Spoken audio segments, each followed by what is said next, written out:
J'ai une maladie. Enfin, certaines personnes pensent que j'en ai une. Elle s'appellerait l'orthorexie. Je vous avoue que je connaissais pas du tout. Je connaissais l'anorexie, la boulimie, l'hyperphagie, mais l'orthorexie, j'en avais aucune idée. On va donc lire la définition ensemble. Un comportement névrotique caractérisé par l'obsession d'une alimentation saine. Comme c'est un phénomène assez récent, c'est pas encore reconnu comme une vraie maladie. Mais ces dernières années, on en parle de plus en plus souvent. Quel est le profil des personnes qui sont donc orthorexiques? Ils sont angoissés à l'idée de manger une nourriture malsaine ou qu'elles jugent mauvaise parce qu'elle est trop transformée, contient trop de gras, trop de sel, trop de sucre, trop de colorants, agents conservateurs, etc. Une personne orthorexique va se concentrer sur la qualité de son alimentation. Elle va s'imposer une restriction et va culpabiliser ensuite. Restrictions qui du coup vont mener à l'isolement et ça va être des personnes qui ne sortiront plus au restaurant ou qui éviteront les repas de famille. Le but, vouloir être en bonne santé, ce qui à la base est un beau sentiment, mais si c'est pour vous exclure, c'est pas top. La nourriture va devenir la chose la plus importante pour ces personnes-là. Du coup, à côté, la préparation de leur Tupperware, ça va devenir leur activité principale. On le sait tous, le plus important, c'est de trouver un équilibre. Que ce soit dans l'alimentation, la pratique du sport, le travail, les études, la famille. Les personnes qui pensent trop au sport, par exemple, on appelle ça des bigorexiques. J'avais fait une vidéo il y a quelques années sur ma chaîne principale. Il y a un test qui permet de savoir si vous êtes vraiment orthorexique. Passez-vous plus de 3 heures par jour à penser à votre alimentation? Perso,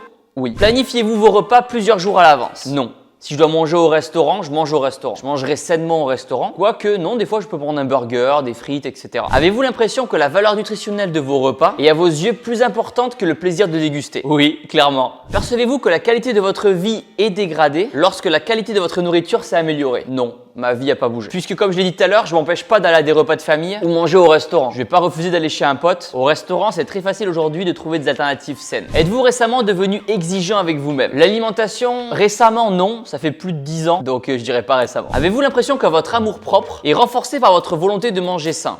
Je dirais oui. Je me sens mieux dans mon corps en mangeant sainement. Quelque part, oui, je me dis que je me respecte plus parce que j'ai pas craqué sur quelque chose de mauvais. Donc on peut dire oui. Avez-vous renoncé à des aliments que vous aimiez au profit d'aliments sains? En fait, assez rapidement, j'ai arrêté par exemple le Nutella, les bonbons, les desserts. C'est vrai que comme on le sait, le sucre appelle le sucre en fait. Et le fait de pas en manger, ça me procure pas l'envie d'en manger. D'autant plus que je sais que si je craque par exemple, vous savez, on est au restaurant, et il y a toujours un proche qui nous dit allez vas-y, mange une petite boule de chocolat. Et je sais que dans cette coupe de chocolat, il y a du sucre. Et du coup, en mangeant rien qu'une cuillère, mon cerveau, hop, dopamine, hormone du plaisir, récompense rapide, il se dit une boule de chocolat, ça va pas suffire à combler cet appétit-là. Du coup, je me dis ça sert absolument à rien que j'en mange une au final. Donc voilà, au mental. Votre régime alimentaire gêne-t-il vos sorties? Vous éloigne-t-il de votre famille et de vos amis? La réponse est non. On y a répondu tout à l'heure, non. Éprouvez-vous un sentiment de culpabilité dès que vous vous écartez de votre régime? Alors, je dirais non parce qu'en fait, avant par exemple de faire un cheat meal, je me prépare. On va dire que par exemple, je sais que le soir, je vais manger du poulet frit avec des frites et du ketchup. Je le fais rarement sur un coup de tête. Souvent, mes repas plaisir, je le fais le samedi soir par exemple ou le dimanche soir. Du coup, je sais pertinemment que le soir, je vais manger un repas plaisir. Donc, je vais pas culpabiliser le lendemain puisque je me suis déjà préparé à le manger. Du coup, effectivement, la journée, je vais être actif, je vais marcher, je vais faire mon sport, peut-être 2 fois dans la journée si j'ai le temps. Quand je mange un repas plaisir, je vais être actif dans ma journée. Par exemple, vous me verrez jamais faire un gros repas plaisir à base de frites, coca, ketchup,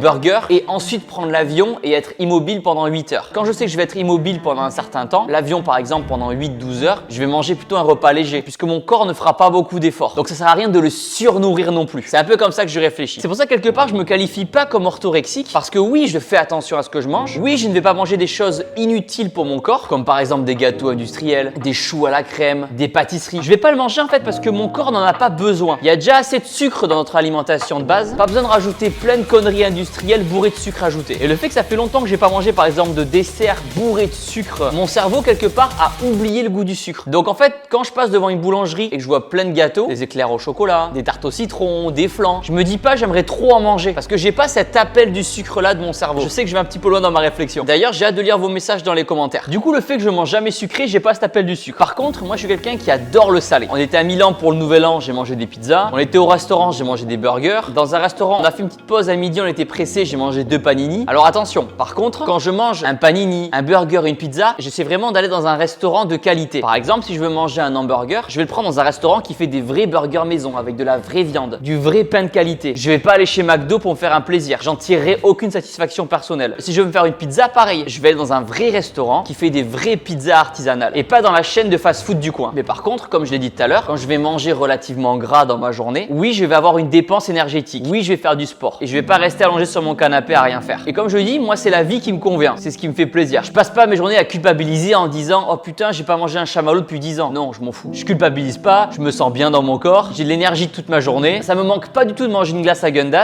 Mais encore une fois, chacun se fixe son équilibre. On est tous différents. Moi, c'est comme ça que je fonctionne et c'est comme ça que je me sens bien. Dites-moi dans les commentaires ce que vous pensez de tout ça. Donnez-moi votre avis par rapport à votre alimentation. Puis quelque part, je trouve ça nul en fait d'associer le fait de bien manger à une maladie. C'est quand même un terme vachement péjoratif. Je fais du sport, je dors bien la nuit, je mange bien. Pourquoi on viendrait me trouver une maladie qui n'existe pas, qui est même pas reconnue? Chacun fait comme il veut. Moi, le but de mon existence, c'est d'être en forme et en bonne santé le plus longtemps possible. Je vais être capable de pouvoir faire des tractions et des pompes à 80 ans. Chacun son idéal de vie. Le plus important, c'est savoir se faire plaisir sans culpabiliser. J'en profite pour vous dire que c'est la nouvelle année, les bonnes résolutions. On se remet au sport, en enchaînement, vous connaissez. Notre application de sport nutrition qu'on a créée avec Juju est en promo. Le lien est dans la description. Dans cette application, vous retrouverez plein de cours de sport en temps réel. Vous serez coaché par Juju, par moi-même ou par plein d'autres coachs, du pilates, du yoga, de la zumba, de la muscu, du cardio, du HIIT. Sur notre application, vous retrouverez plein de sports à tester. Et vous aurez aussi plein de recettes saines et gourmandes créées par Juju elle-même. Il y a aussi plein de conseils sur l'alimentation, les entraînements, les compléments alimentaires. L'application, elle s'appelle Shape You. Elle est en première ligne dans la description. Faites-vous plaisir.